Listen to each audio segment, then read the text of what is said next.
For the love of God, can I get you guys to do me a favor?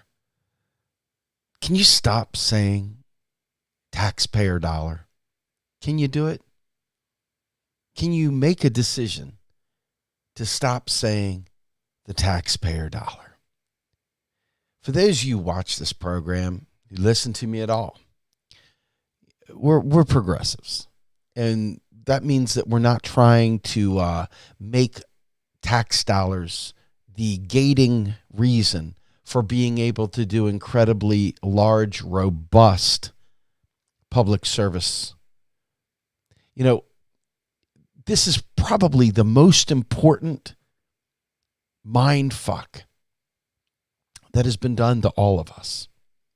Because the idea of taxpayer dollars is a self-limiting, red, white, and blue flag waving, yippee-ki-yay, my brother, nonsensical delusion that we've put in there to help prop up the people that do good.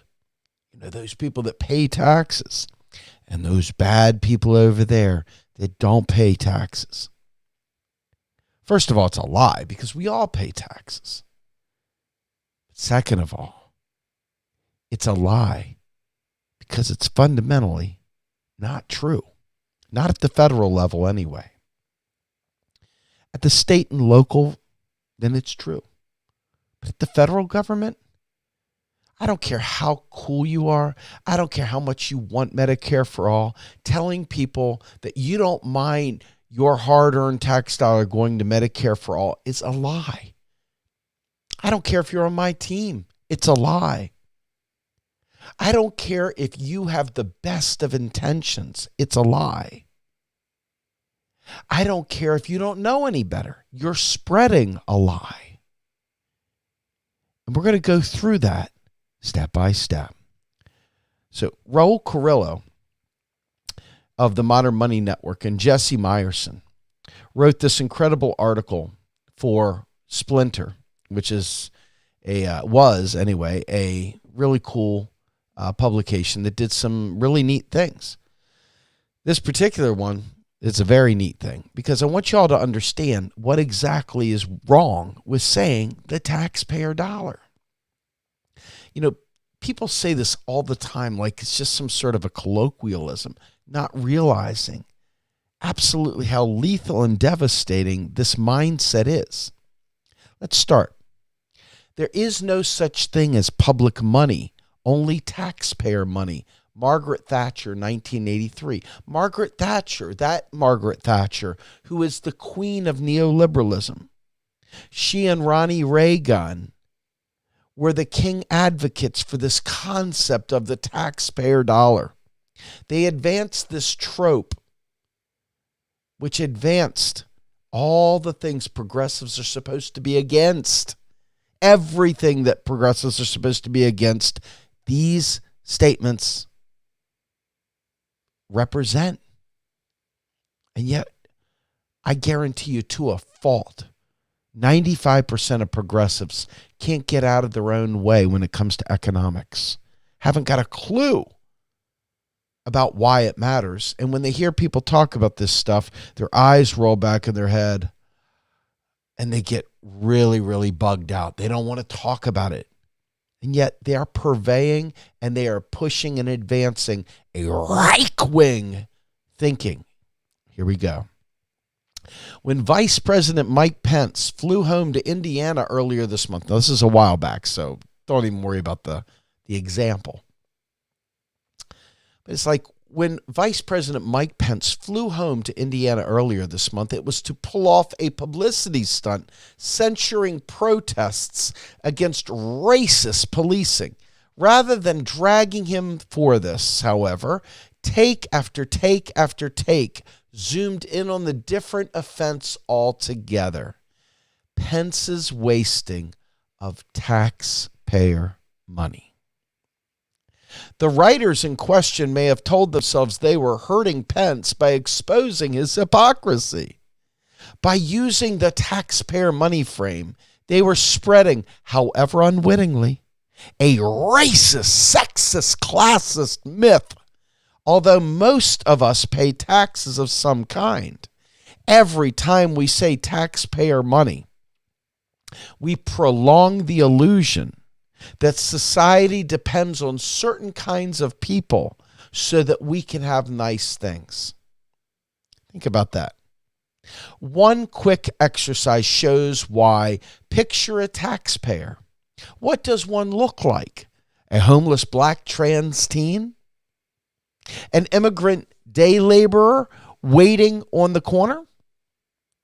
A young mom trying to cobble together enough income to feed her family while languishing on the disability backlog? Unlikely. Let's be honest. We know what sort of people taxpayers are supposed to be. And they're not the ones we should be casting as the aggrieved parties. Calling public money taxpayer money implicitly affirms that taxation is theft. If the money is the taxpayers by right, what business does the government have using it for health care, jobs, or clean water?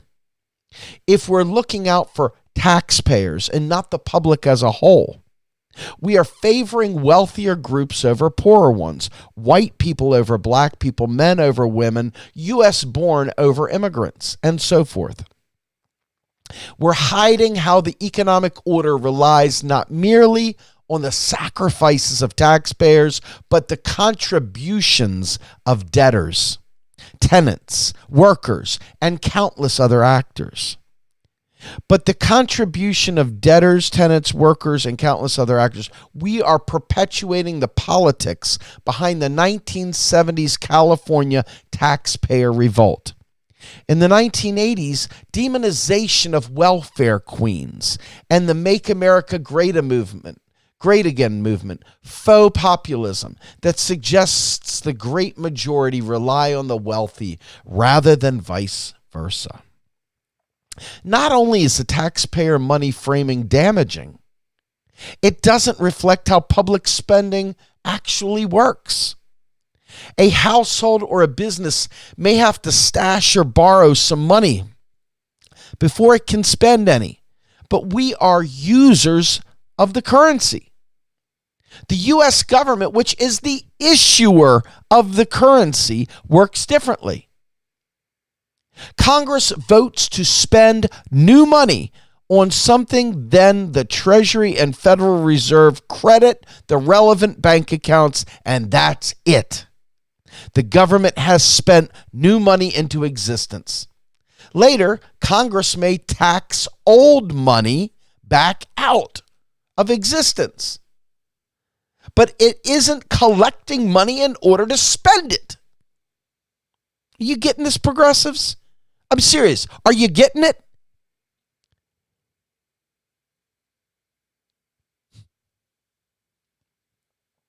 In order to spend it, it's offsetting earlier spending. It may also offset spending by bumping student loan rates, policing for profit, or various other activities.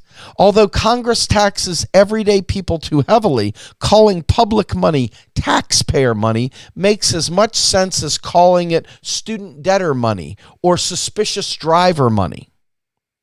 Look at the dollar bill, and you will see the signatures of its creators, not taxpayers, but the public officials who let the taxpayers hold it in the first place. Money doesn't grow on rich people. We should heavily tax the billionaire class so we stop living in an oligarchy. But we don't need private capital for spending. The federal government doesn't confiscate dollars and redistribute them. Do you get this? Really, do you get this? The federal government doesn't confiscate dollars and redistribute them. It uses its legal power to create and destroy them. In other words, it uses its legal power to birth dollars into existence and tax them, delete them out of existence. How grotesque does it make you feel? Does it make your skin crawl when you hear someone talking about their hard-earned tax dollar? Or does it make you vomit, as it does me, when someone tries to say they're willing to have their taxes go up higher so that they can afford to pay for Medicare for all, or so that we can pay for student debt? Does it make your skin crawl when people say that because they're going to pay for it? Makes mine crawl. Hell, it makes the hair on my head stand straight up like I'm watching a horror novel, horror movie, quite frankly. There is more than enough housing for the homeless, food for the hungry, and medicine for the sick.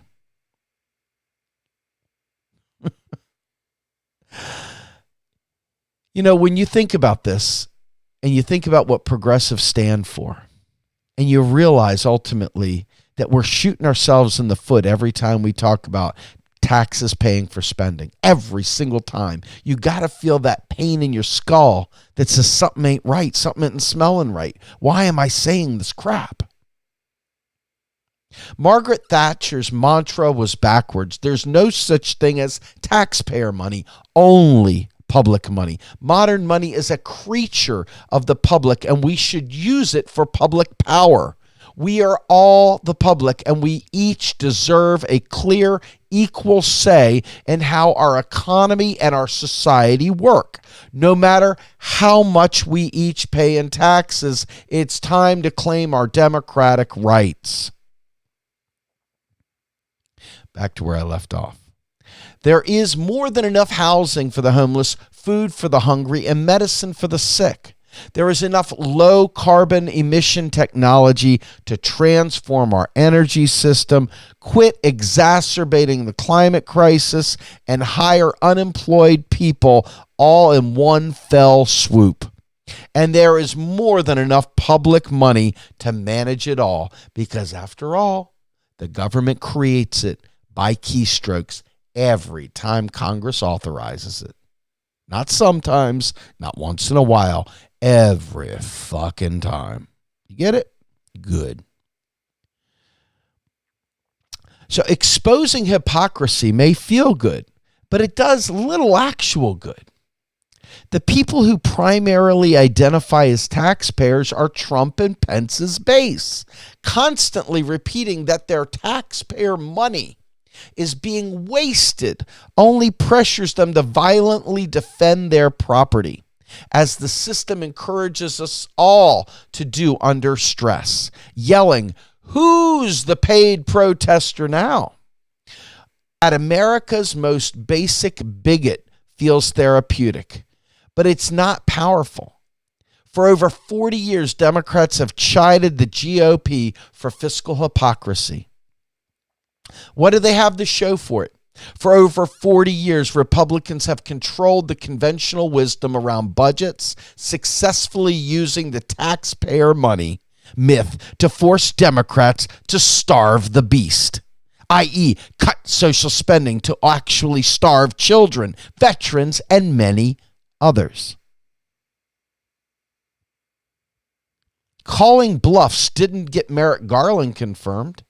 It didn't get the GOP to buy into the Heritage Foundation's health care plan, and it won't happen. It won't wean support for Mike Pence's racist political theater. Everybody knows the Republicans are hypocrites and liars, just like everyone knows Donald Trump is a con man, a pig, and a megalomaniac. Yet Republicans now control 68 state legislatures, 34 governorships, and nearly every facet of the federal government. When we reinforce the right-wing, racist, sexist, classist frames in an attempt to expose hypocrisy, we lose. If instead we root our politics in what is good and bad, just and unjust, moral and immoral, we can win. And you know, I think to myself, I could sit there and tell people this all day long. I could literally tell them this all day long. And unfortunately, I go on Instagram. I see Bernie supporters out there putting up, "I want my tax dollars to go to Medicare. I want my tax dollars to go." And they don't realize. And quite frankly, they're probably listening to some other alternative media outlet that pumps the taxpayer dollar narrative, or worse, the petrodollar narrative out there, destroying progress, all in the name, fist in the air, bullshit. But this, I want to yell, I want to scream, I want to be angry at Republicans all day long. But I'm not counting on Republicans to help me pass a Green New Deal. No, I'm counting on progressives to do that. And if you think your taxpayer dollars are enough to cover all the spending in a Green New Deal, plus Medicare, plus student debt removal, plus a federal job guarantee for a just transition, for infrastructure, to rebuild our crumbling schools, if you think that's going to happen by your tax dollars, you don't have a big enough vision and you don't understand economics. You're destroying our chance at having a Green New Deal. And it's all right there for you. The government can never go broke on debt in its own currency, ever. You and I, however, we can die if they don't spend enough of it on us. And it's time you started learning that and take the power back. I'm Steve Grumbine with Real Progress in Action and Real Progressives. Have a great day.